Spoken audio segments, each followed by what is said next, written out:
to the open session of our February 20th meeting. We'll go ahead and call this meeting to order. Um, Go ahead and stand for this flag salute.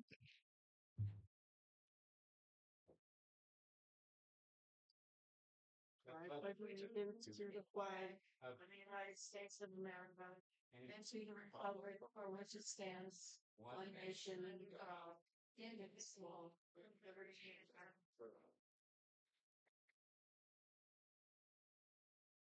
Thank you very much. City Manager Megger, would you go ahead and form a quorum, establish a quorum? Sure. We could do it again. I mean, it's on the thing, in the agenda, so Um, Mayor Sawatsky, here. Mayor Pro Tem Scafani. Here. Councilmember Napier. Here. Councilmember Louis Lusso. Here. Councilmember Fire. Here. All right. Can we get an approval of the agenda? I make the motion to accept the agenda. Second. All those in favor say aye. Aye. Aye. Aye. It passes unanimously. We'll go ahead and open it up for public comment. The public is invited to present petitions, make announcements, provide other information to the city council that is relevant to the scope and authority of the city of Blue Lake and that is not on the agenda. The council may provide up to 15 minutes for the public input session to assure that each individual is heard. The council may uniformly impose time limitations of 3 minutes. Thank you. Anyone from public? Yes, go ahead, Adeline.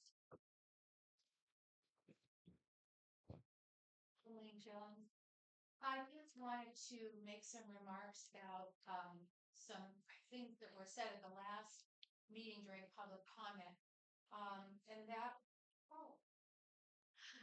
Adeline Jones. I'd like to make some comments about what was said at the last meeting during public session. My concern about our housing situation and how we need housing in Blue Lake, how important it is. Low-income housing is such a need statewide, but even in the little city of Blue Lake. And I did point out some cities that were sued by the state, and they countersued, and the state won. It was said at the meeting by one of the citizens that this is fear mongering, and I'm not trying to fear monger, but I am trying to say that this can happen even in a little city like Blue Lake. And I have first knowledge of having signed a check for $600 in a lawsuit that Blue Lake lost to a gentleman years ago. And I don't ever want to have to see anything like that happen again. So I just encourage the council and citizens to think really hard about having low income housing in our town, how important it is. I've been to meetings where people have said, this person is looking for a house to rent. This other person is homeless, that have been renting in Blue Lake, but for some reason she lost her house. So it's a real need, and I hope that we take it seriously. Thank you. Great, thank you. Yes, go ahead.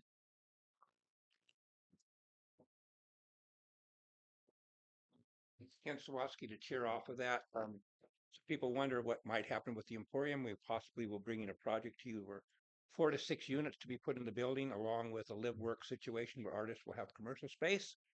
That's something we're hoping to work with the city on. If things go here where we feel we're supported by the city, I'm supported by the city. So there are those of us who are willing to satisfy our needs in affordable housing. I have 2 apartments rent right now, and we're looking for good tenants, and they both would probably qualify for affordable. So those of us locally are trying to do that. But anyway, I did wish to make a comment. There seems to be a whole bunch of misperception of what the city's responsibility is regarding permitting for our eating facilities down here. So I go straight to the source and I communicate. So what unfortunately appears to have happened was we designed a kitchen and we took money to design a kitchen, and I don't know who designed it, but it either was not designed or built correctly. So in other words, the hood we have on that particular facility down there, Mandy can shake her head no, but basically the hood on there apparently is not the right size. And when you have professional people design something, put it on. So what do? An Anson hood might be 15, I've heard $15,000, $20,000 for another hood. So now we're going to have to go ahead and maybe we can get trade-in value on that, or else we get smaller appliances.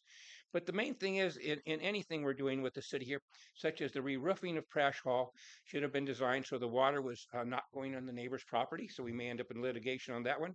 Uh, I have another concern. Um, we have a concern with coming in compliance with one facility right down here. And unfortunately, the proprietor of that facility never had a permit, was told she didn't need a permit. She doesn't need a permit. Now she's going to have to get one. So that's why she's closed at the moment. The main concern a lot of us have is it's a public perception that she engages in drinking alcohol in the facility and has a son who has major problems, who should not be drinking alcohol because he has been charged with pedophilia. So we need to feel safe in the park. We can't have certain staff members protecting these people. Our children need to be able to be down there safe. And so those things need to change. And there's a long history of complaints being registered on that with staff and having no response. So to protect our children and have them safe down here, people feel they can come down and enjoy our facility down here without their children being harassed or in some way be vulnerable is very important to us here. So thank you for the opportunity to speak on these topics today. Anyone else from the public? Yes, go ahead. Just to follow up on what Kent said regarding the proprietor's son not being able to be on the premises. I live right next to the premises. My landlord is unable to get a restraining order against that person because he has not threatened the tenants that she has in our property, the property next to us, and the horse tenants that rent from her. Although he is a predator and it is known that he is a predator, nobody seems to be alarmed that he is a predator. Spending time at the local park, um, the arena, the town, everywhere. I think that is very alarming. I think that the council should take that into consideration as well when issuing any kind of permit or license for this person. It's scary. Thank you. Anyone else from the public? Seeing none, in the public, excuse me, we have one up on Zoom. Go ahead, Julie. Julie Christie again. Thank you guys. I just want to talk about like our transition forward. I'm really excited to see some new minds and energy, and hopefully we're all on the same page where we'd like to be motivated to work with each other. We don't all have to agree. However, being motivated to hear each other out, to work together, to develop moments where we can have discussion. Public's kind of always feels a little let out. We get 3 minutes, and I really hope this new council is going to look forward to diving into a lot of these topics more publicly, with workshops, with whatever we can facilitate to keep more people involved, educated, and happy to learn about the subjects. I really want to see our commissions come back to being ran by our council's direction and their direction. I missed the last meeting because I didn't even know we were having one. Even tonight, it was buried in a calendar. So like, there's a thing in our transition, just cleaning up stuff. There's a lot of cleanup. And I feel like a lot of the cleanup is the prejudice against people that are looking at things from the inside out instead of the outside in. That we need to draw these people together and we need to work together and start visualizing what we want to believe Blue Lake. It's really been taken out of our hands for far too long, and our infrastructure and public safety, like I've been promoting for years, really is one of the biggest problems. It's not low income housing, and I hate that that keeps being said because that is not true. Nobody's ever been against low income housing. It's a fact that we have the infrastructure as of now. Can we start there? Do we have the public safety as of now? Can we start there? And I do not support the land acknowledgement either. That is a huge discussion. Thank you. Great, thank you. Last call from public excuse me, last call for public comment. Seeing none, we'll bring it back to council. We have item number 5, which is receive update on discussions with PT Blue Lake Redevelopment LLC for development of battery storage project information only. And I'll go ahead and let Ryan start.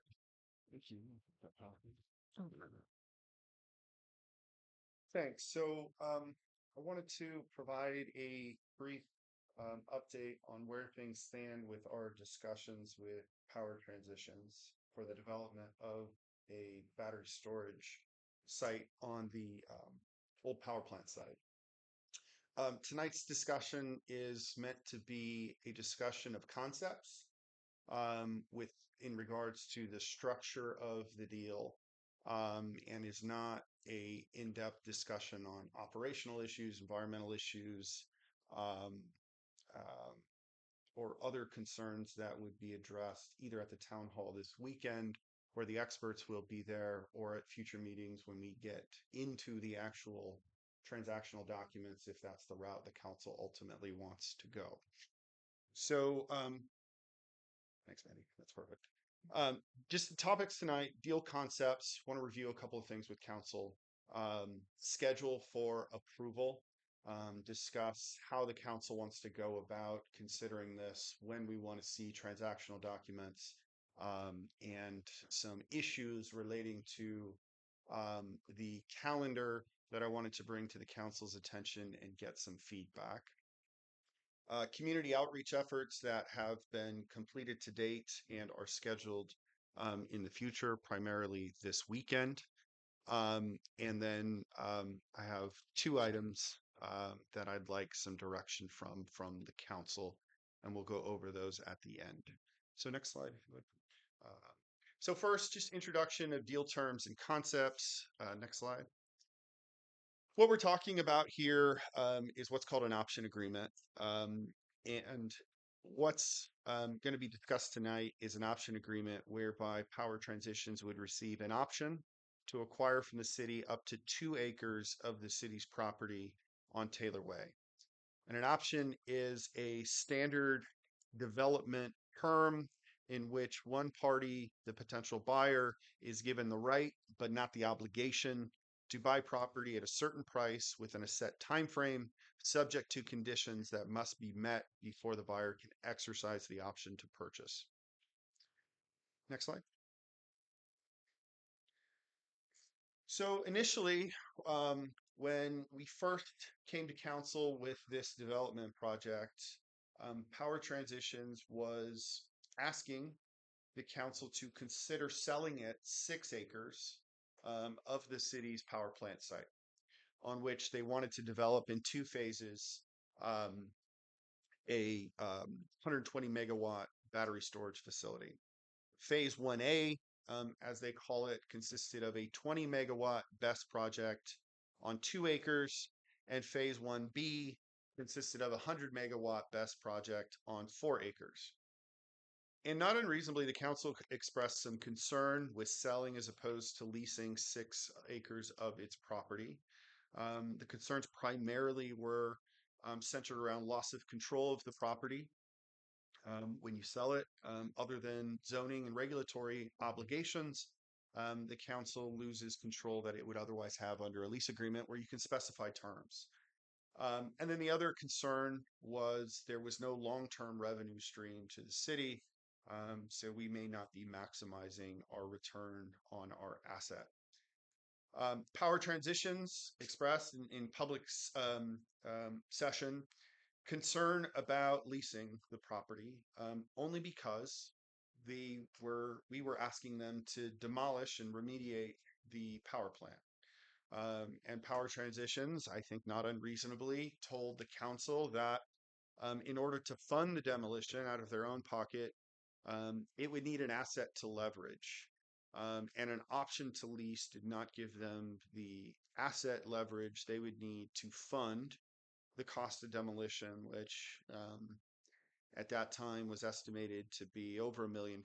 Currently, estimates range in the $500 to $1.6 million range.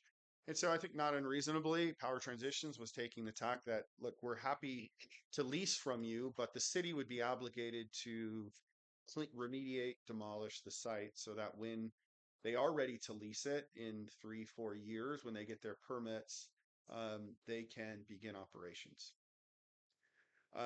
The city, next slide. We've talked with Power Transitions about a compromise, a hybrid solution that allows power transitions to have an asset through which they can leverage the cost of demolition while also giving the city some long-term revenue through a lease.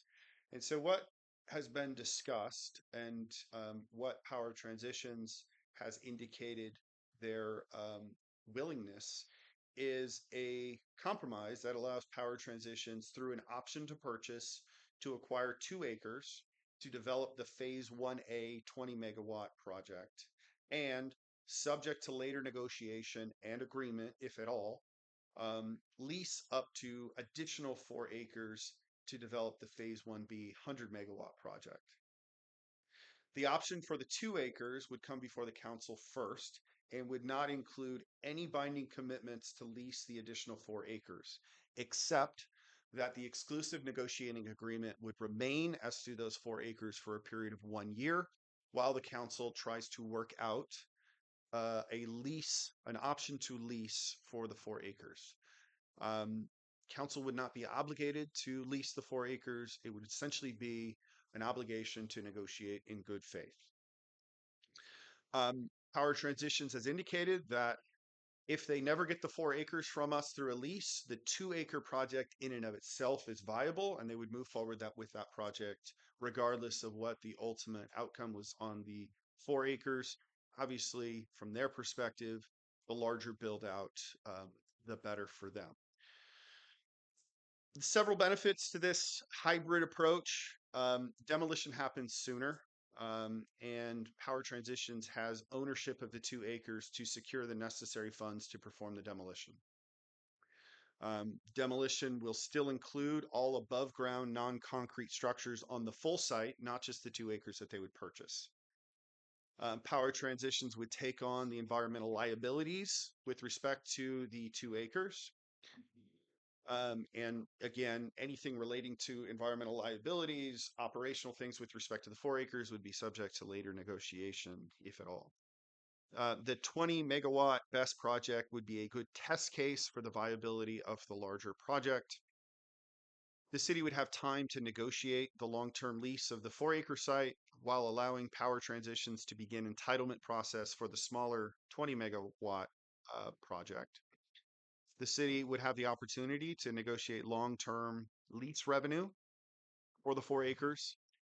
We would retain ownership of the 4 acres, and the 2 acres project would have a smaller footprint, allowing the city to use the remainder of the site pending approval of the phase 1B project, which could take 6 to 7 years, including use of the site for temporary corporation yard, as was previously contemplated.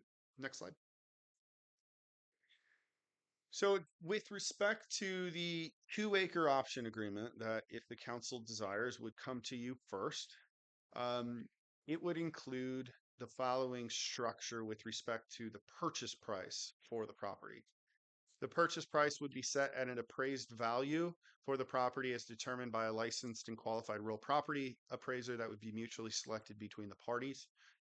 There would be some provisions for disagreement with respect to the appraisal itself and the right to procure second or third appraisals if necessary, as would be standard in this type of approach. The appraisal would be based on the assumption that all demolition and remediation has already occurred.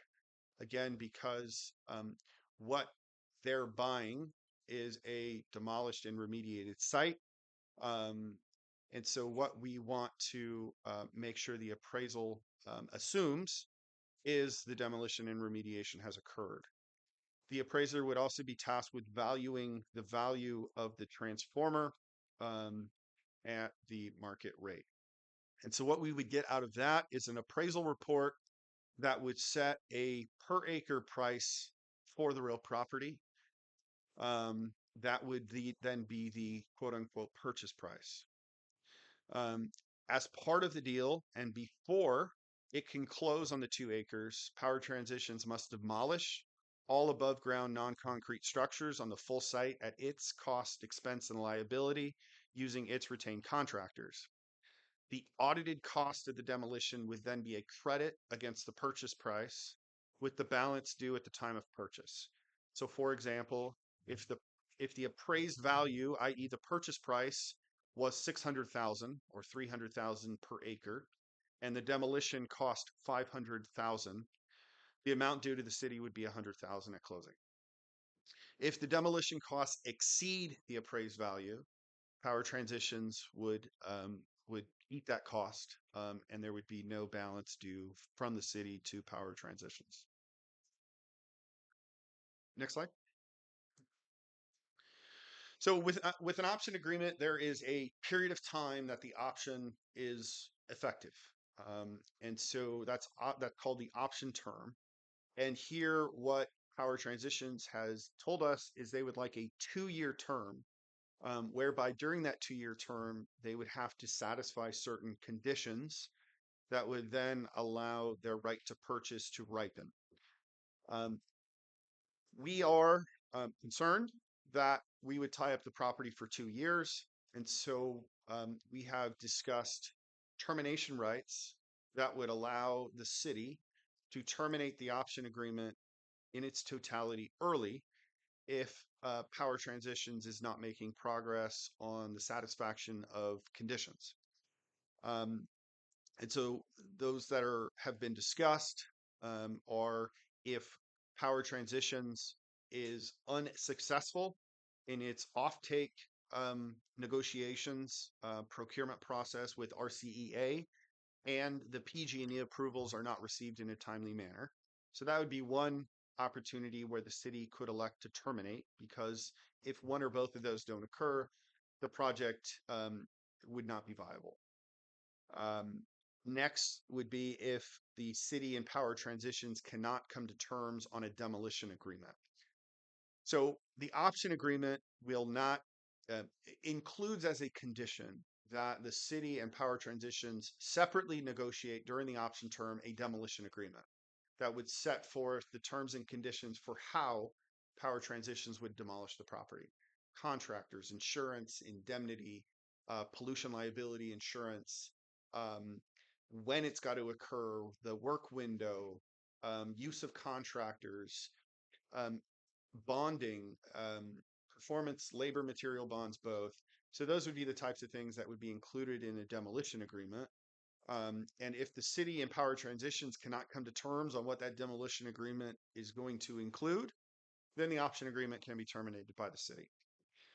Likewise, if Power Transitions does not comply with the terms and conditions of the demolition agreement, including but not limited to a substantial completion date, i.e. a date on which the demolition needs to occur, as negotiated in the demolition agreement, the city could terminate the option agreement. And if and Power Transitions, as is typical with option agreements, because they don't have the obligation to purchase, they can terminate the option agreement at any time before the property changes hands. One of the things that has been discussed in Power Transitions is amenable to is if demolition has already begun and they wish to terminate the option agreement, they will be obligated to complete the demolition. And that's why we are separating out the demolition obligations from the option agreement obligations, but making a mutually agreeable demolition agreement a condition to the option agreement. We want to keep those obligations separate because they're important. Next slide. So as I mentioned, with option agreements, and certainly here, there are conditions that need to be satisfied before the right to purchase can be exercised by the buyer. These conditions are for the benefit of the city, and so they're not waivable by the buyer.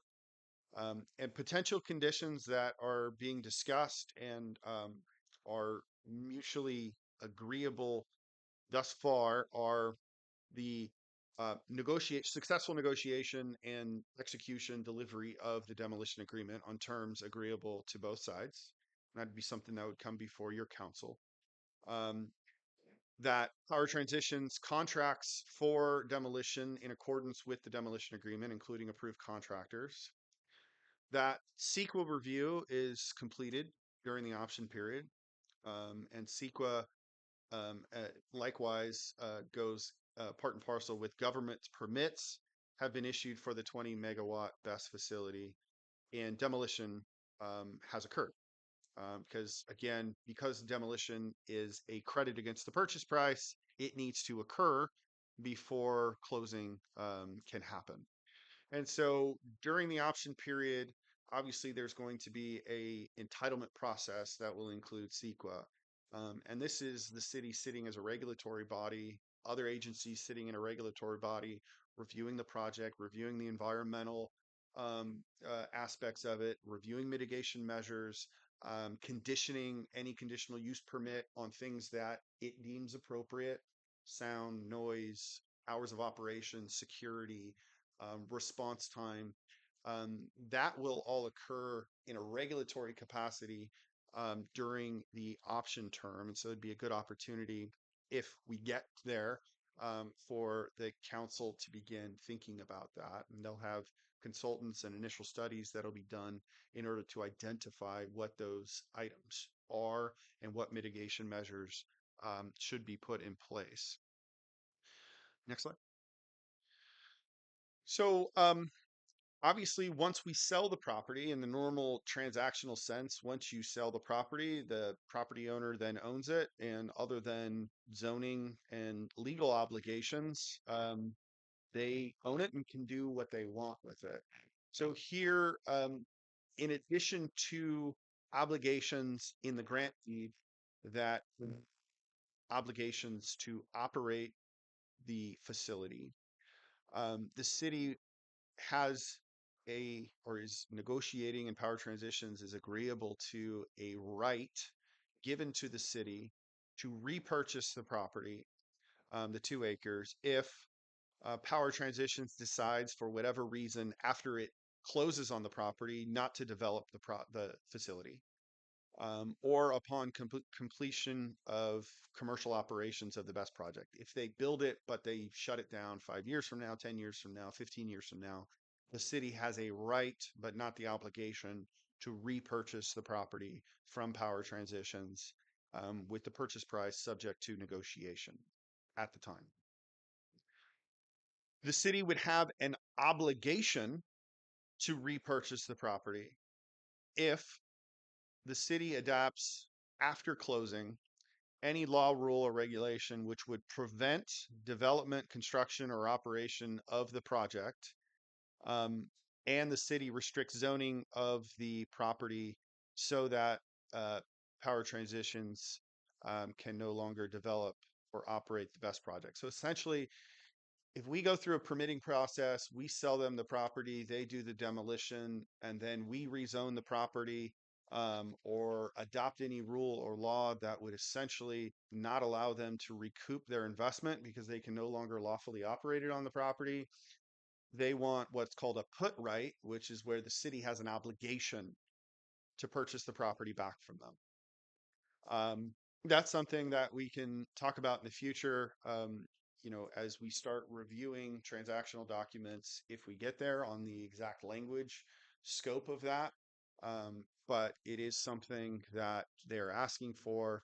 I don't think it's unreasonable in that, and I also think it's unlikely that this would ever come to fruition. Once they have vested entitlements, developers are, with certain exceptions, legally allowed to build out their site. But I get the concern that they're talking about. So that's really the overall concept of what's being discussed now. Obviously, the devil is always in the details. And so, obviously, we're not asking you to approve anything tonight. We want to get some initial feedback as to what your thoughts are on the concepts, on the deal structure. I know there's a lot of concern about other aspects of the deal. That's not what I wanted to cover tonight. That's the town hall, that's future meetings. Once we start getting transactional documents out into the public and before your council, so that we could start reviewing those in detail at later meetings. I do want to share, and Power Transitions will share this in more detail, but I included an updated site concept that Power Transitions has sent to for public consumption. And you'll see, yeah, that gray area there, surrounded by the trees, is the 2 acres that they're talking about. And you see the battery storages are located on the outer edge of that 2 acre site. The pad, the concrete pad, you see the transformer. That's where the large buildings are now. And obviously, given the city's prior planning for RV park and recreation facilities, they built that into the remainder of the site. But that's just a conceptual uh, design that they provided us, and they'll show it again tomorrow, as well as some more detailed sketches of what the 2 acre site would look like if developed. Next slide. So one of the things I wanted to talk about is schedule for approval. We've been conceptually, theoretically looking at battery storage for a number of years. Um, Concretely, really since October, November, when this first came to council. And so um, in the private world, that's a long time. In the public world, it's not very long. And so I wanted to share with you Power Transition's preferred schedule for approval and get some feedback to see if that is what you'd like staff to strive for, knowing that ultimately we're not approving anything tonight. So next slide. So Power Transitions has asked the city to approve this option agreement for the 2 acre on before March 10th of this year, which is an expedited time frame for sure. And their rationale is they want to meet a deadline with PG&E. And we've looked at this, and there is PG&E issues wholesale distribution tariffs on an annual basis that allows for interconnection requests to be made to be able to connect, get power and connect and be able to generate power that will then be fed into the grid. And I have the language from the tariff in here, but essentially what it says is that interconnection requests must be submitted during the distribution group study application window available twice per year. The first application window will open March 1st and close March 31st. The second application window will open September 1st and close September 30th. Each of these windows will result in a list of participating projects. So again, private world, time is money. And so they would like to get into that first window. They are also cognizant, because we have told them many, many times that we want demolition to occur sooner rather than later, because the condition of the property is such that it is in the city's best interest to get the burning structure down to the ground and properly disposed. So if we had um, the March application window, they can obviously begin of working towards demolition sooner than if we were to wait till September. And they submit their applications in September. And then obviously we are later than what we would otherwise be had we got the option agreement in place. They apply in March, and we work on getting a demolition agreement negotiated either this spring or early summer.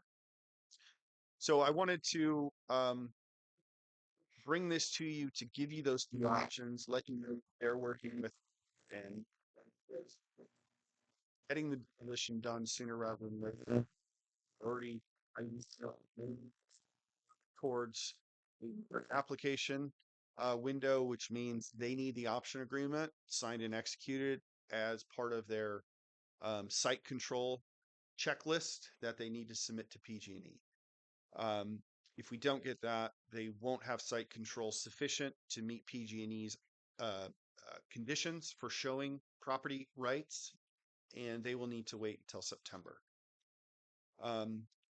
So to meet this time frame, obviously we've had prior discussions with power transitions. In a future slide, I go through the public discussions on this project, but we had a review with with the ad hoc committee on February 10th.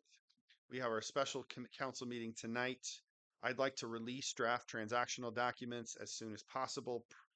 I would love to get them out before the regular meeting on February 25th. I'm hoping to get that done, but I'll take council direction on that. And we'd have time for additional special meetings for one or more, where we can go through the document in detail. We can set up topics that we want to cover at each special meeting, with the goal of potentially approving this in March. They'd like it early March, but again, the application window is March 31st. So, next slide. So just wanted to touch on some of the community outreach and public meetings that we've had on this project to date. And so next slide. We've, as I mentioned, we've considered battery storage on this site for a number of years. It was a part of some master planning efforts in the past. We have an MOU with RCEA that's a couple of years old, whereby RCEA was going to partner with the city to assist in recruiting this type of project because of the existence of the substation. We've had FAQs available on the city's website. We initially came to council on November 12th. A presentation was made to the Planning Commission on November 18th. We came back to council on December 10th. That's when the council approved the exclusive right to negotiate agreement. And then there was two presentations to the EDC, one in January, one in February. And then this weekend, as has been advertised, we have a battery storage site tour on Saturday and a town hall on Sunday. And the next slide, I have the flyers with those details. And so, Andy, if you would. So as you see here, this is up on the city's website. Site tour this Saturday, beginning at arrival time 8:45, tour time 9 a.m. at the airport. And then on Sunday, there's going to be a town hall question and answer session with the public, starting at 11 a.m. at the fire hall on First Avenue. Power Transitions, in addition to their staff, are bringing up engineers and design professionals from Tetra Tech, which is a nationwide engineering firm that does these types of projects. They have a large slide deck that they're going to go through. They're going to touch on a number of things. And the ad hoc committee was good about getting staff, and so we could forward to Power Transitions some pertinent questions that are out in public that need to be addressed. And so they have those, and they're going to touch on those, and certainly members of the public are invited to ask those questions themselves and review the materials. And so that'll be on Sunday. Next slide. You can go ahead and skip one more. So as I mentioned, looking for some initial preliminary direction as to how much time, effort you'd like staff to focus on between now and the end of March. I would like some feedback on the proposed hybrid approach, in which we would work towards an option agreement to sell 2 acres and, subject to later negotiations and agreement, lease up to 4 acres to Power Transitions for the site. Again, the 4-acre, there's no binding commitments in the initial sale other than to negotiate in good faith for the defined period of time.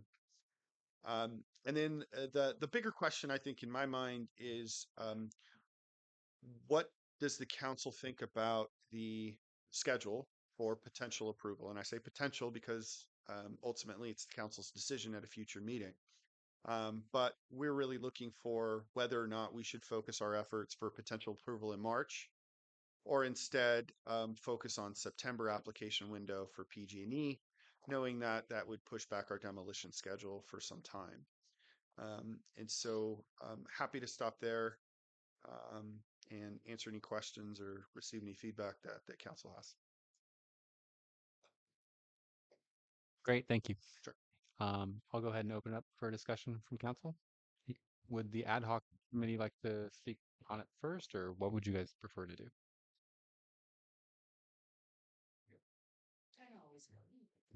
I just appreciate all of the efforts that have gone into this negotiation and the agreement and the considerations that are quite a bit different than what we initially had been looking at consideration for. And so I just wanted to say I appreciate your work on that.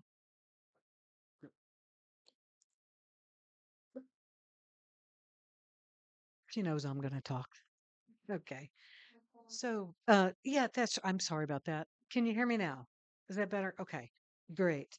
So, it was great to be on the ad hoc committee and to see what a transformation from what we originally saw as a 6 acre cell with up to 120 megawatts. And it really felt like kind of an all or nothing, even if it was going to be phased. And I think that they got a sense that maybe that wouldn't get any traction here. I think that breaking it out into something smaller and something that standalone somehow makes it a little more palatable and something to continue to ask questions about. We agreed in that ad hoc meeting that because so much had changed from the original terms of that lease, the original consideration, that we thought it would be best to have this meeting with the council, the rest of the council, to get up to speed. And that was expanded to include the public too. This way, when you go out to that BES, you're not going out there thinking 6 acres. You can be thinking 2 acres.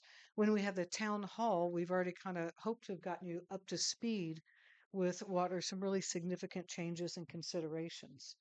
Um, that said, I know that we have the town hall, we have some other outreach, but I hope at some point tonight that council can consider direction specific to businesses on Taylor Way, what their thoughts or concerns would be. If we can have an individual meeting with those folks, I think it could go a long way in building some goodwill, understanding, and maybe identifying some other concerns that we haven't thought of yet. Great, thank you. Other comments, please? Well, I have a lot to say. Firstly, you guys might be wondering where that ad hoc committee came from. Yesterday when I got an email, I was wondering where it came from too.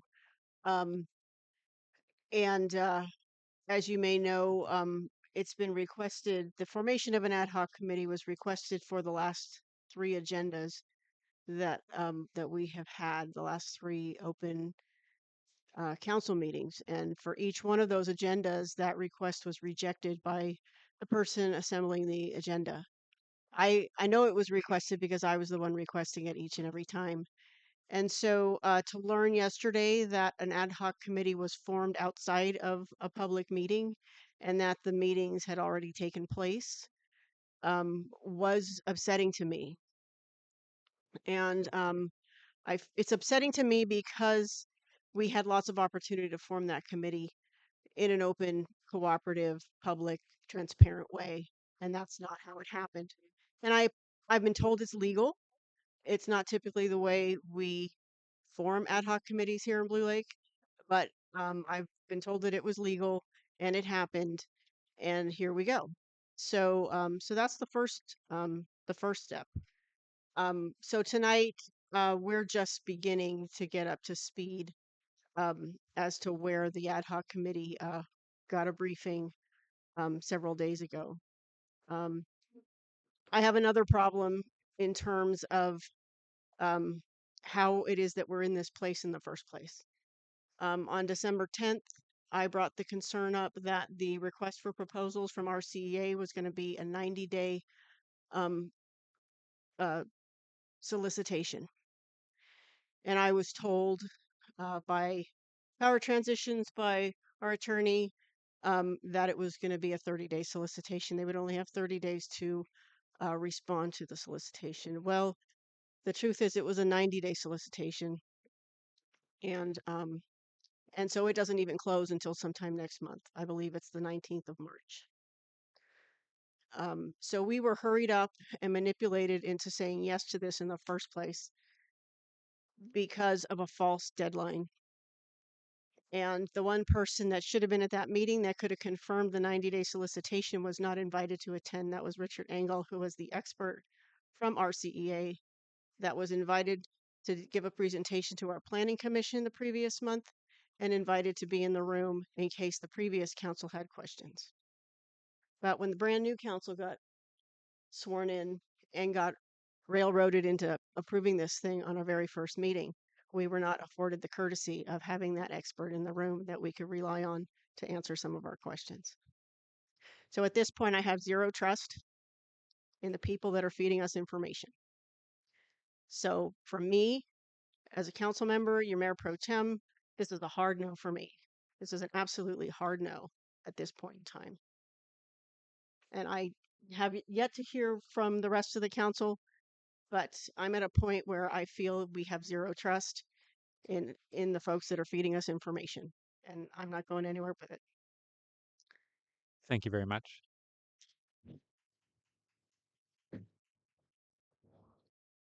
Councilmember Fire? No, nothing. If I could, I mean, I can address some of those Yeah, go ahead. concerns. So the council approved an exclusive right to negotiate. No binding commitments other than to negotiate a deal on December 12th. Nothing's been approved other than we were going to negotiate, and that's what we've done since then. It was stated then, stated now that whatever ultimate form of agreement, the council would approve that at a later date. That hasn't yet happened. All we've done is negotiate to try to bring you a deal that you might want to support. And so Jeff, when he was here, said that it was a 90-day solicitation or a 30-day solicitation. It wasn't. And it didn't ultimately get approved by the RCEA board to be a 90-day solicitation. And I know, Councilmember Scafani, you sit on that board. We've been in contact with Richard Engel plenty of times. The RCEA solicitation is not yet due. There is a site control aspect to the RCEA solicitation that puts power transitions in a better position. Unlike the PG&E tariff process, it's not a requirement to have site control. The PG&E tariff schedule is a requirement to have site control, which is why I'm here tonight to see if the council wants to try to approve it in March or not. And if the direction from the council is no, we don't want to approve it in March, then we don't approve it in March. It's your decision to make, not mine, not staff's. So that's why we're here seeking some direction. You know, I mentioned to you already about the ad hoc committee, how it was formed, when it was formed, why it was formed. As you know, I sent you the report to the ad hoc committee and offered time to meet with you one-on-one this week to review the same information, and I'm still happy to do that at any point. Just let me know. But otherwise, I think the point of tonight's meeting was to get feedback from you all as decision makers as to how you want to proceed. Is this something you want to do on a timeline that allows for a March application window or not? And is the lease hybrid concept something you're interested in or not? And that way we can take your direction and bring you back something in line with that direction that we get tonight. Thank you very much. Yes, go ahead. One quick question there, Ryan. Yeah. So for the yes, If there were a yes tonight from the council to meet the March deadline, what would the city be obligating itself to or not? Just to proceed in discussion or? Nothing, other than you would give us direction that we should focus our efforts to try to get to a point where we can recommend to you transactional documents that check the boxes.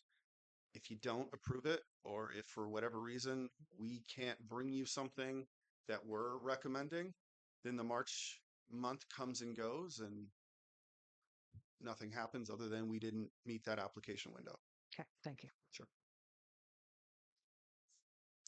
I just wanted to let the public know, I agree.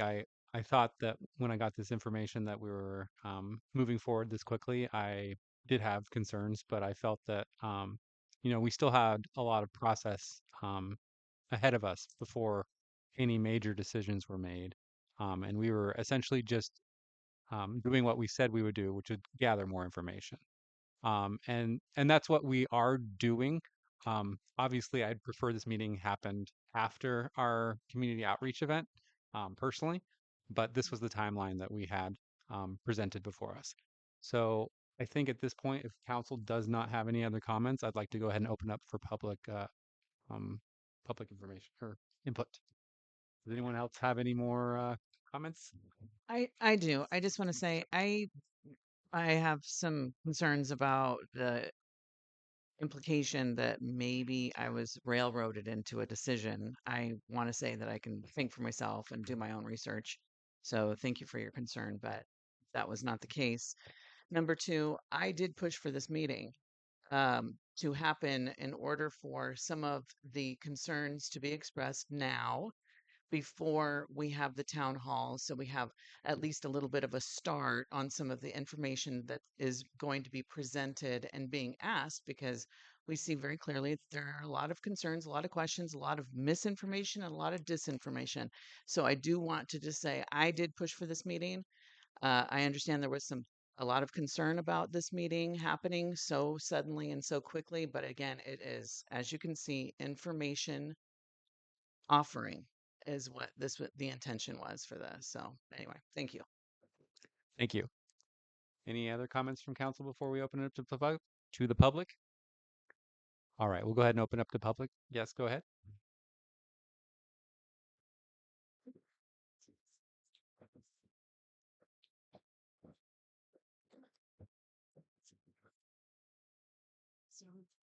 So, my name is Lori Ponte, and Michelle, I appreciate that because looking at the agenda, this is an information only evening, which is a little confusing because it sounds like there is also that there should be some decision made. So all the information is interesting. I did attend some of the Economic Development Committee meetings. I've also viewed some of the recordings, the one that I missed. In January, two residents offered to serve on an ad hoc committee with two members of the Economic Development Commission that was supposed to come about on the February 11th meeting. I didn't attend, but I did view that recording, and they had yet to meet. So I'm not sure if that ad hoc committee, which I'm not sure what their purpose will be, if there's already an ad hoc committee in the same group. If your two ad hoc committees are communicating, it's interesting that there would be something formed in one place and something formed somewhere else. I wasn't on that, so I'm not sure I've heard that ad hoc committee with the Economic Development Commission has met yet. Um, I think that there are many questions, and I appreciate the acceptance of the council to offer the opportunity for the residents to ask those questions. I think there are probably many questions, maybe misinformed, maybe directly informed, maybe more informed than all the council members have information of that will come up possibly on Sunday. I think the site visit to McKinleyville is apples and oranges to what battery storage would be like in Blue Lake. But I think that those of us that could attend should do that and show that we are interested. Um, so my question about the ad hoc committees, I mean, that's interesting to me that the council has one, and then there was a charge made to the Economic Development Commission to all, and they seem to not be communicating. So I think that's just a question to me. So I would like to share that with you. And thanks for your time. Thank you very much. Yes, go ahead. Adeline, why don't you go first? Or sorry, go. It's the last time. Last time I went first, now it's your turn. No, you're honestly. All right, go ahead, Adeline. So, Do that or whatever. Adeline Jones. Um, as mayor years ago, I was very hesitant to have any of our property sold. And there's a lot of reasons for it, of course, but primarily it's what Attorney Plotz indicated, that you do lose some control. However, you have the zoning and permitting still. Um, my real concern now is the structure that's out there. It's what we used to call an attractive nuisance. There's graffiti on it. There's been a death out there. There are people climbing it. It's very, very dangerous. Given that reality, I and seeing this hybrid idea of only selling the 2 acres, I'm very much inclined to agree with this idea, especially with the good idea of having this property cleaned up. Again, concern about the safety out there. It's just unsafe. Um, I have some questions about the battery storage. Although I know individual people have these units at their houses where they have solar panels, and then they store the energy for in the evenings when they want to do their laundry or watch television. So I think that the safety there is good, is fine. Um, but the main concern for me is getting that place cleaned up. It's been an eyesore since 1984, and I've been living here since 77. So those are some of my thoughts. I will attempt to be at both of the meetings this weekend because I think we all want to be as informed as we can be. Thank you. thank you. Go ahead.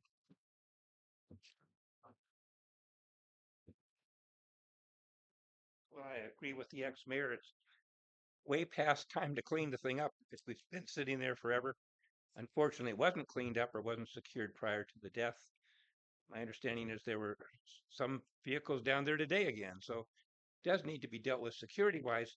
On the other hand, I think if I were to recommend a decision tonight, I would not move forward on March schedule. I would move forward on the September schedule, so that the sequence can happen. Anytime everybody's starting waving their arms around, we got to do it right away, usually ends up being a problem, and problems come up in all kinds of things. So we can take our time, we can mosey. We need security at the site to make sure people aren't down there. That hasn't been done yet, even though we've been requesting that for quite a while and letting people know there's a hazard down there. As far as tonight, it's not agendized for you to make a decision, and not even to direct your staff to do something. It's discussion only. And so that takes a decision if you direct your staff to go down a pathway. I don't think it was agendized in a way where you can actually make that kind of recommendation to your staff to proceed. That's a decision. So I welcome the discussion. I think we have plenty of time for multiple discussions. I think we have time to have a lot of discussions before you would even direct staff to go down a certain time frame.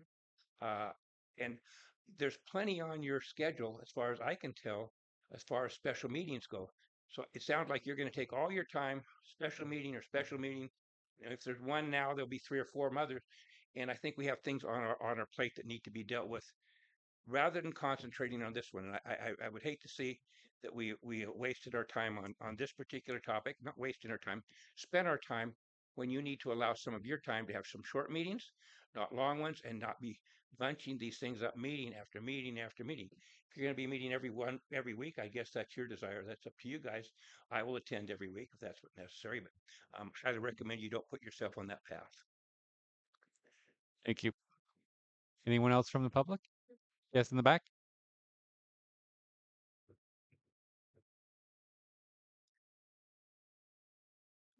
It just, Rebecca, just seems like a constant push from the attorney, push from the city manager. You know, that's worth evidently millions of dollars, that infrastructure out there. 10 companies would come in here and try to do the same thing.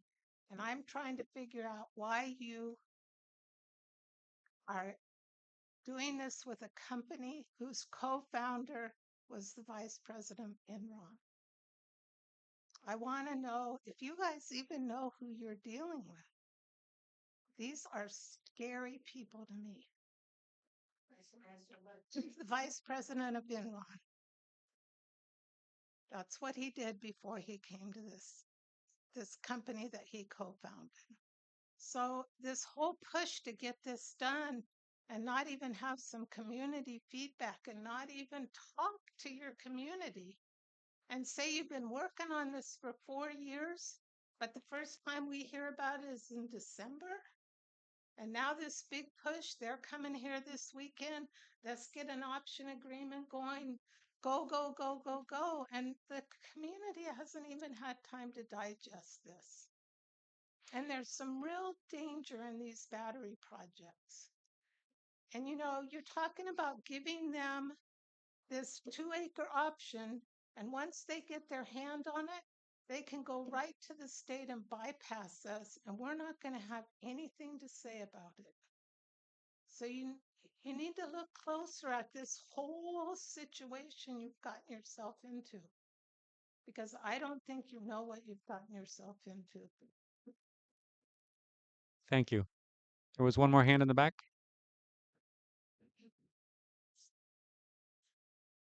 So I'm Terry Bayless, and I also would have concerns about Tetra Tech that is coming on Sunday. I encourage the council to do a little investigating into them and what legal trouble they're in right now for their work on the Ohio derailment, and their response to doing information about the toxicity of what happened. I also, really encourage the council to think about what's happening in Vacaville right now. And that company, Vistra, that stepped into it from Menard, um, has bypassed the city, and they do not own the property. And the state of California did take this on. And so I think that by us showing any interest, any agreement with this company could very well put us in a situation where we may not have a say. I know that it was said that 205 would not be something that would affect the city of Blue Lake, the Assembly Bill 205, because a 100-megawatt project would not be big enough. 205 does not say megawatt, it says megawatt hours. And the 100 megawatts or 120 would be well over the 200 megawatts, megawatt hours. So I think just same thing, slowing down. I don't understand what the hurry is. I don't feel any better because it's 2 acres. You can do a lot with 2 acres, and I don't think their interest would be to stop there. And we all know that.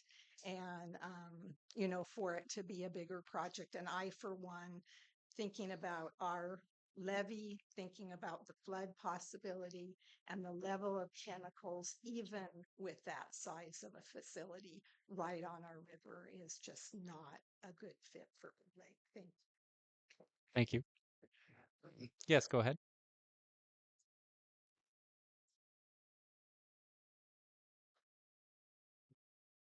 Hi, Sherry Starr.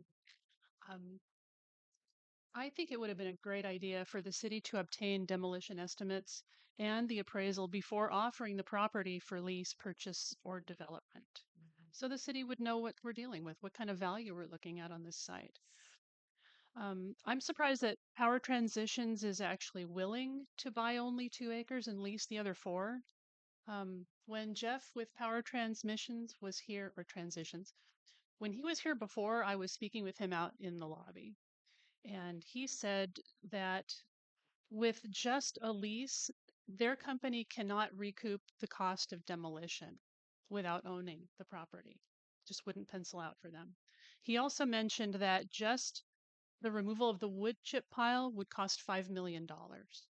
So I think it would be a good idea for the city to get those estimates on our own. The other thing is that I actually, I think Jeff was here in November, I believe. I have family in SoCal and I had a Christmas trip planned previously. So I went down to Kearney Mesa to see the SDG&E 10 megawatt site. I have photos and video of that. And I saw a 200 megawatt site in Grand Terrace, and I have photos and video of that. I have a PowerPoint of it, and I'll maybe talk to Justin about how best that could be displayed to the public. Thank you. Thank you very much. Anyone else from the public? Yes, go ahead. So, Elise, thank you for speaking up. I mean, I really feel like that's a hard no, also. And I think a lot of the community here does. Um, I'm kind of concerned about this. Looks like it's been a huge project for Ryan, and that's a lot of money for the city right there. So, at what point do you guys give this up, or do you just keep having him do all the research and come up with the contracts and for all for nothing? I mean, that isn't cheap. So, I hope you consider that. Thank you. Anyone else from the public? Yes, go ahead.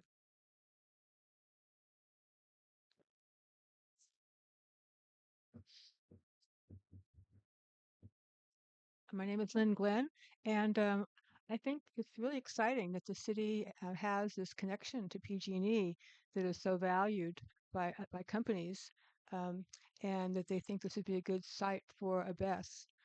But maybe that connection could be used for other things. I mean, this is something that I hope you're a brand new council, and you probably would like to know what this big piece of property that the city has is of value, and what you can do and what you can recommend and how you can work with other businesses, the public, other interests. This is a time, I think, when all these things should be explored. And to have this project come bam right after your first meeting, it's a big project. It's a really big decision. And this type of plant has a lot of, I mean, the Moss Landing fire happened, right? So people are concerned about safety, about the best facilities like this. But just in general, I think I'm hoping you'll take more time to get to know the city's assets, get to know what your role is, get to know what our future is, what how and what the value again is of this connection to PG&E. Are there other companies possibly that could do a BESS like this? Are there other types of energy storage? I don't know. I hope that you'll find out. But this seems really, really abrupt and quick for you to be considering something so seriously within the first few months of your tenure. And I hope that you'll take the time to make the best decisions for Blue Lake and not feel pushed by the fact that we need to demolish that plant out there, which you've had to do for a couple of years. It's kind of a false sense of hurry, hurry, hurry. You know what I mean? So anyway, I hope you'll take the time to do the best for Blue Lake. Thank you very much. Anyone else from the public? Seeing none, we'll bring it up to Zoom. Go ahead, Julie. Thank you, John. Julie Christie again. Um, awesome job, everybody that showed up tonight in person. I really appreciate each and one of you and being there and your thoughts and concerns. I really don't want this topic, like every other topic that has been brought up down at the industrial park, to become negative. It is not negative. It is concerned people. I'm kind of sitting on both sides of the fence on this. However, my deepest concerns are there was disclosure that at a 3-year marker, we could not renovate that plant. And it was very conspicuous that it came in right in November then. We have other things that have been on the homework list down there at Powers Creek a lot longer than this item. So I do agree with those comments. We have a lot of other stuff to focus on. This is discussion only. Thank you, Lori, for promoting people to go to the walk around McKinleyville. I do believe it's apples and oranges. We have a lot going on out here in Blue Lake that we do need cleaned up. However, we got to clean up all the negligence that's happened since then. And it really is unfortunate we're having to deal with it now years later. But It's just gonna have to take all of us slowing down, putting our heads together, getting all the different letting other people do project um evaluations on it. Let's get some other numbers pulling in here and let's communicate. Thank you. Is there anyone else on Zoom, or is that the only person? Just want to make sure there's nobody else waiting. Hello, I am. Okay. Yeah, I just want to say that I agree with all of people that have preceded me. I mean, this is going very quickly. It seems to me that it's just going too fast. So I just wish you would take a little more time, consider it. And again, I really agree with what Lynn had to say, look at what's going on in our town. So thank you very much, all of you. And thank you also everybody out in that's participating in the discussion tonight. All right. Thank you. Thank you very much. Last call for public comment. Go ahead, Justin.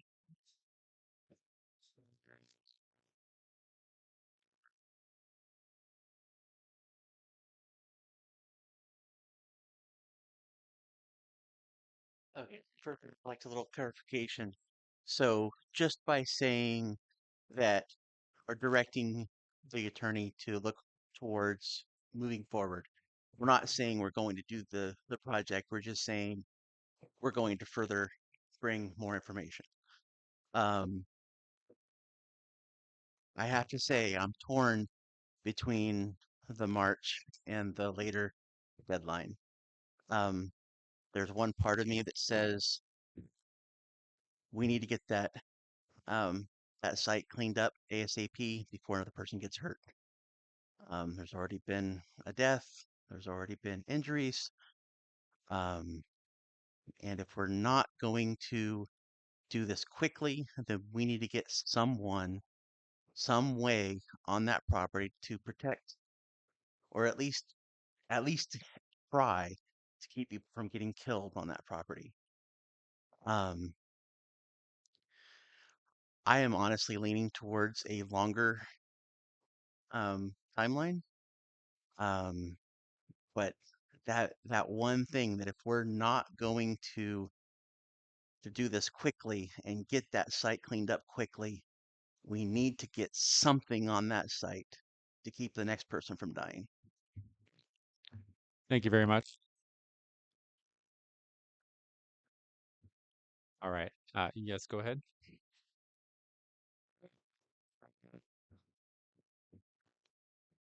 Right, Auntie, and I mentioned earlier before the closed session that I was concerned about things that are going on within the state right now since the Moss Landing fire. Uh, that there is a bill that's being presented before Assembly regarding the situation with S and how best to safeguard communities. And so, looking at a variety of environmental factors and also housing, schools, healthcare, businesses, things of that sort. A 6/10 of a mile distance between a BES and those providers is being considered, and that's supposed to be coming up before Assembly soon. The Public Utilities Commission is also going to be looking at this. Having just gone through this incredible fire in Moss Landing, sequential environmental impacts that it's had. It's right next to a slough. It's on Monterey Bay. Anybody who's been in Santa Cruz sees the towers. I mean, it's there and it's done. We can talk about battery that utilize there. Very geez, our phosphate's been around since '97. It's not a new technology. It still has its issues. A September timeframe seems to give us the opportunity to determine what's the state going to suggest. And I think I would follow mandate. rather than trying to do something maybe to get in sooner rather than later so that you can say, hey, we were already there. Thank you very much. Anyone else from the public? Seeing none, we'll go ahead and bring it back to the committee for further discussion. I'd like to offer that it seems to me that the city has never talked about whether or not we want to have a battery storage facility in any form. Yes, we have uh, a grid interconnection at that site. Yes, that asset has value. Um, and it seems, from some perspectives, it seems that that would be wasteful not to utilize that asset. But I don't feel like we fully comprehend what using that asset might entail and possibly different ways that it could be used if there are any other ways, and whether or not that really fits into our master plan. Um, we haven't had that discussion about master planning where we consider anything other than the battery storage in an RV park. Um, and so my concern is that we have a cart before the horse, and that horse is pushing that cart pretty hard, and I'm not sure we want to go anywhere with that cart or that horse, and I'd like to be absolutely certain that that is where we want to go before we start driving it. So that's where I'm coming from. I'm not a I'm not a hurry up and make a mistake kind of a person. Um, some people might say I have a commitment problem, but I'd rather take too long to make a decision than make the wrong one and regret it. So I I'm on a rewind. I'm of a mind to rewind and slow down. Thank you. Just straightforward. I support the March timeline. I support the September timeline. Whatever y'all want to do. I support the lease purchase hybrid approach as well. So Great, thank you. Any further comments? Um, no further comments on this? Okay. I'll just say that I think the community's kind of expressed their concerns um about the timeline. Um, and I don't hear an overwhelming movement toward March timeline. And Ryan, is there anything um, that would so potentially the company could just be like, hey, we don't want to deal with this March timeline, we're out. Is that like the worst case scenario or? Before staff spends considerable time, effort, and resources, we get council's approval to go ahead and do that. And to get everything ready from a transactional standpoint for March approval would not be too much of an issue. But there's more than just that. And so, um, if you tell us that March isn't an option, then um, we won't push for March. But I didn't want to not push for March and not give the council the opportunity to say we'd like to try to get March done. It's your decision. It's your asset. It's your project. So, uh, preliminary direction from the council is what we're seeking tonight. I mean, me myself, I would love to start cleaning up the power plant like ASAP if it was just me living in the town. But I think we have the community to keep in mind their perspective on things, and I think that's why we're here. But I want to go ahead and do we need to just kind of like come up with like a vote? Do we vote on this or take a straw No, poll or? you don't need to vote.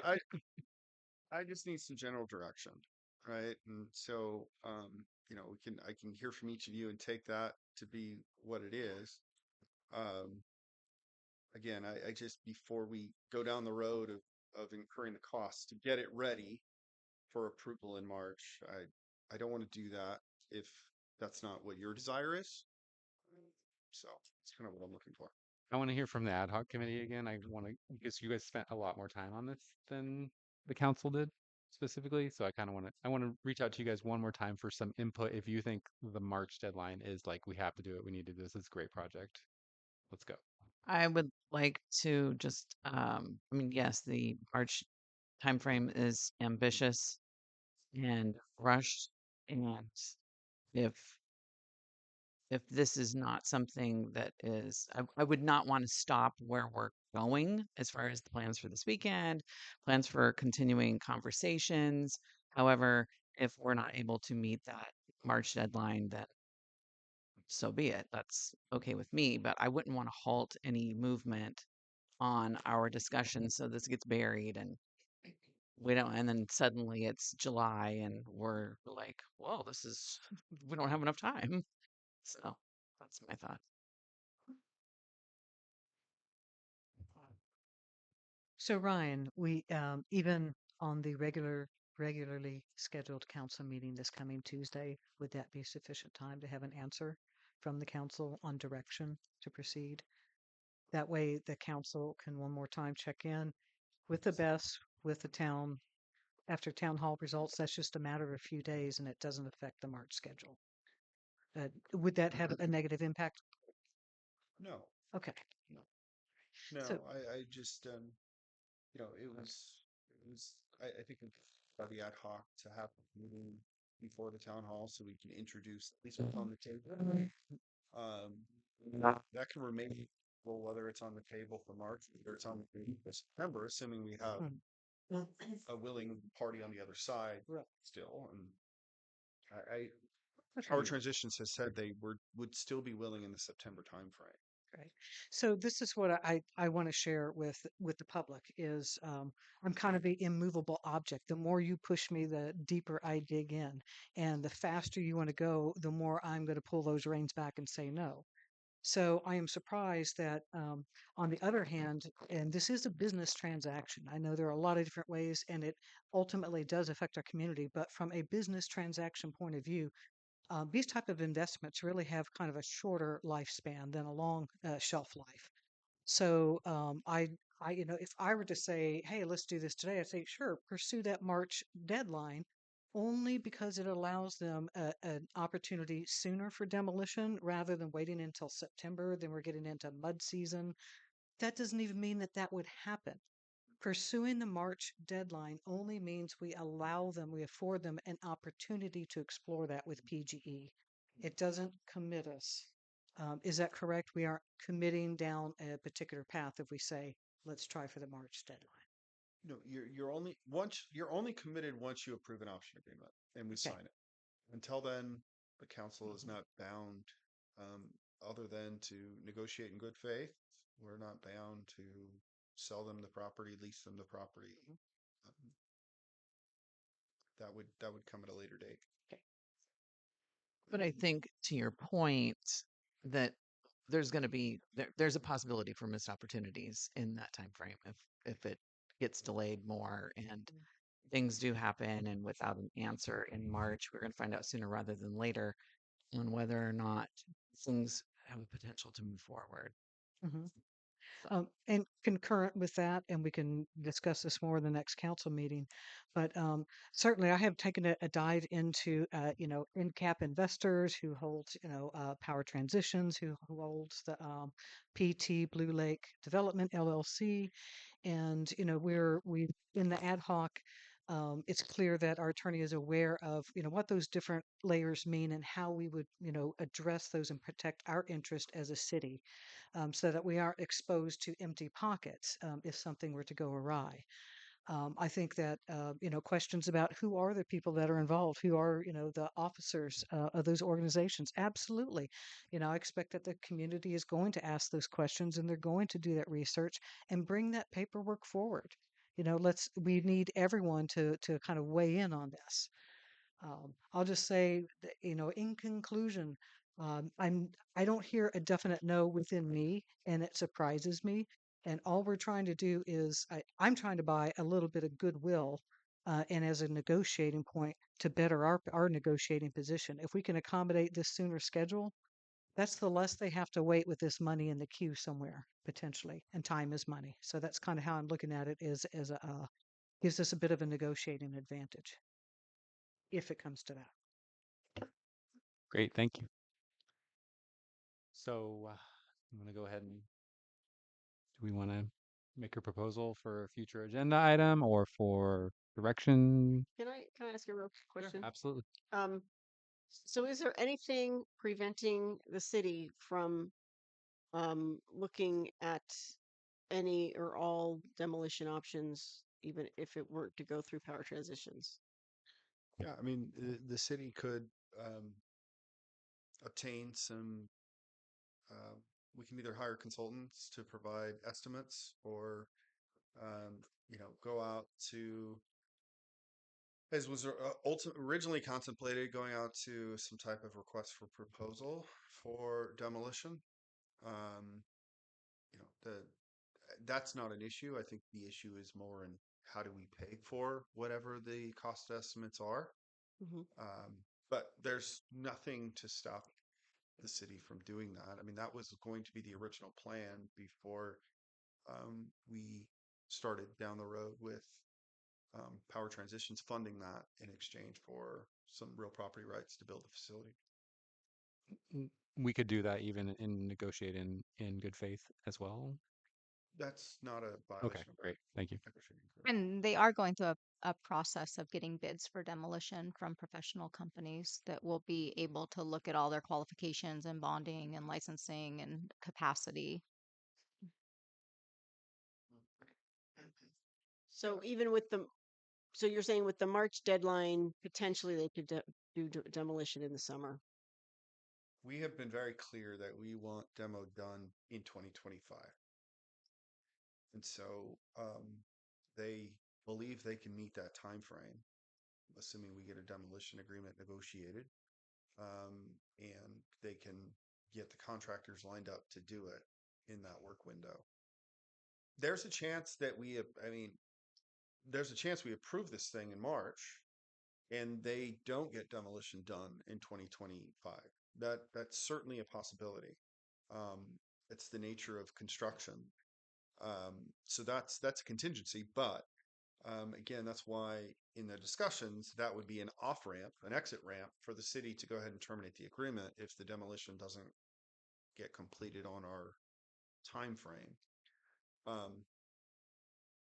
But we've, at that point we've lost 8 months, whatever it may be in the schedule. So um, that's Well, certainly a possibility. Right. It seems like, well, seems like we've already lost a lot of time, and um, I don't know what else we could do, in terms of securing the site, improving a lot of things there that are going to make it safer. Um, how it could be done, how it would be financed. I have a lot of questions, but we haven't had opportunities to really discuss those things. Um, we still haven't seen the site. There was some talk a year ago. It was said, no, we don't want to have people on the site. And then a few months ago, it was like, well, okay, we could do a tour. We could bring the council out there so you can see what we're talking about. We've all looked at it from the levee, but that's different than standing there and seeing what's there. Um, and Anyway, it seems like there should be a lot of options. I mean, if Power Transitions is interested in this facility, then it would seem like, if we were doing this from a different direction, if the city was looking for investors, we might have lots of competing offers as opposed to getting into an agreement with the first folks that showed up. Um, so I don't, I'm, in some ways I'm confused. In some ways I have just lots and lots of questions, and and it seems like, um, yeah, it just seems like fast is not the best way to go. I mean, I'd love to have things all managed, buttoned up, and safe tomorrow, but that may not be an option even if we sign on to this March deadline. But isn't that part of what is happening with RCEA? I mean, RCEA is going out with a solicitation for power for battery storage. And that's part of why this is happening because Power Transitions has an opportunity. There hasn't been anyone else come to us to say that they're interested in fulfilling that gap in our CEA's portfolio. So that is a direct solicitation where companies could come to us and say, hey, Blue Lake has a substation. RCA's got this proposal. We want to partner with you guys on this project. That's the process Power Transitions is going through right now. It is part of an open solicitation. Right, but they didn't come to Blue Lake because they heard about the RCA solicitation. Oh, absolutely, they did. That's absolutely a part of it. There's been Well, if that's a RCA's part been of it, out then looking that's for battery for these types of projects for years at this point. DG Fairhaven's been being looked at. We've had other battery companies come and talk to us about potential projects. So yeah, it's a big part of the equation is having the offtake, which is RCA. So without that, we're even more limited in having any interest level. well, what I know about offtake agreements is that they don't have to happen locally. And I have not heard from RCEA exactly why. Um, I think that they're looking for local proposals because of this facility. Absolutely. Originally, it was going to be tied to this facility, and then they changed that and they didn't tie it to the facility. So, Because it's a but local source. right, but RCEA has battery storage contracts all over the state. Sure. And power from this, if we were to put a BESS in here, that power could be sold to different entities all over the state. Of course. It's not only RCEA that could buy that power. So, and that's just the nature of the grid and how all that works. So I'm a little confused by the whole locality issue because it seems like that's a real small issue here. Um, you know, given the way the grid works and how everybody all over the state is buying power from everywhere. RCA we just went into, well, it's been years in the making, but there's a huge solar farm down near Fresno, and they just became operational recently, and they're going to supply something like 30 to 40% of our need. But that actual power will never make it to Humboldt County. It's going into the grid and it's getting fed to places close to that facility where we're getting our power from places where it's being generated here. So it's it's electricity and engineering. And so some of these arguments are just confusing me because I just have this other knowledge that makes them seem like they're not um you know they don't mean what we think they mean. Anyway. Ryan, I have a question, and maybe you covered it. I apologize. But if things move forward, we meet the March deadline, they meet the March deadline for the application, for the process, and how long would it be for a decision before they get a green light or a red light, or how long would it be before they find out if it's a move forward? So the first thing they get from PG&E is preliminary findings on PG&E study. And if those come back positive, then they have told us that they have the confidence necessary to go forward with the demolition. Because once those studies come back as positive, meaning they meet all the PG&E criteria, it's just a matter of time to the entitlements. So we're not necessarily waiting for PG&E final approval. That will occur during the option period. But we are including an August 1, 2025 date for negotiation of the demolition agreement because they feel within a few months they'll have those initial findings from PG&E. Yeah. Thank you. Any other comments from council? Just going 2 hours on this item. So just want to let everybody know. But it's a big item, so we should spend time on it. No other comments? I just am gonna say I'm in favor of investigating all options that are not in violation of this negotiating agreement. I think we need to have more knowledge and fully understand what we have. What it might be worth, and what we can do with it with or without power transitions. I'd like to give staff some kind of either clear direction or some clear path forward on this item. is anyone willing to like make a motion, not a motion, but just direct staff on which way we're headed? Because I'm feeling a mixed consensus amongst us. Well, is it,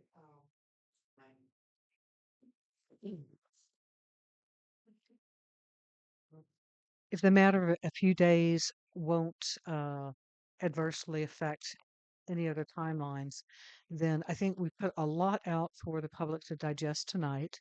And I hear a great deal of, hey, we want more research. Hey, we want to know what other options. We want to know what is the value here. And I know all those things will take time. We won't have them resolved in Tuesday.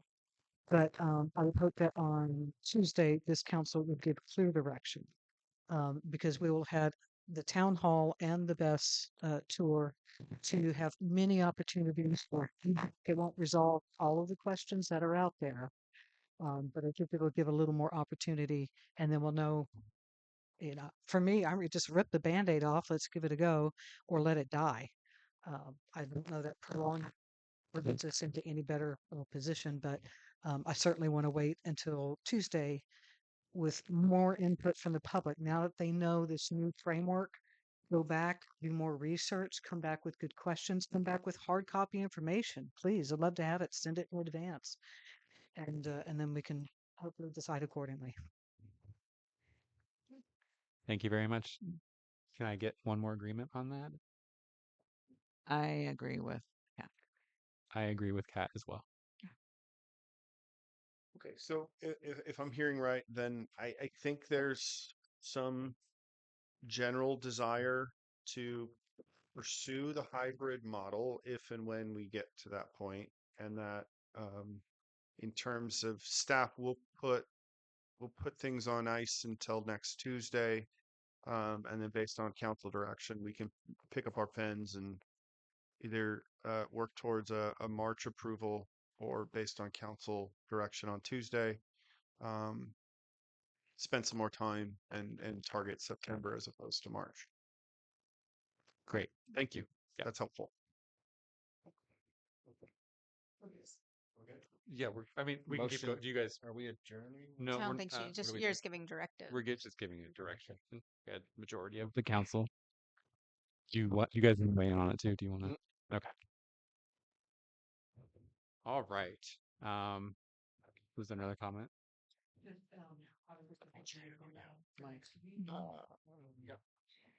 Obviously, this will be an agenda item for next week. And within that, can we include discussion of RFPs for other estimates or values of the property and the transformer? Just discussion. I don't know if we need to say that. And just to be clear, that's still negotiated in good faith. Is that correct? What we're not allowed to do is negotiate with somebody else for disposition of the site, whether by lease or sale. So, and Power Transitions would love for us to fund the demolition. Right. So if part of the homework that you want is to figure out what that funding would be, that would be perfectly okay. Thank you. And if you want, long few sentences without turning my mic on. In the future, based on whatever those demolition costs are, we may want to discuss municipal bonds and municipal bond financing, and see what your options are. I suspect they'll be limited, but that's not my area of expertise. I just know how they're leveraged, and they're leveraged against general revenues, not enterprise funds. So anyway. Great. Thank you.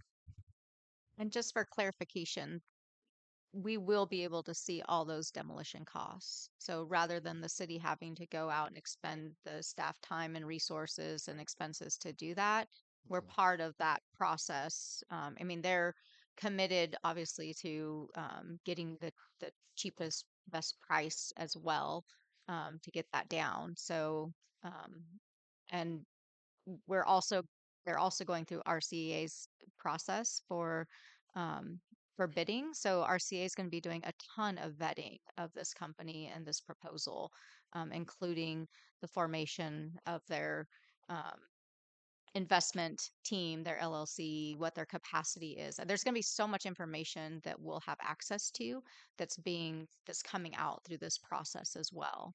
So there's a lot of layers of, kind of additional protection for the city going through this very public process. Thank you. Great, thank you. Now, at this point, can we set future agenda items, or are we? I didn't see that on our agenda, so I didn't know if we could or not. We cannot. We cannot. On Okay. different subjects? Right. On future agenda items, we cannot. Okay. Nope. Motion to adjourn. Second. All those in favor say aye. Aye. Aye. Bye.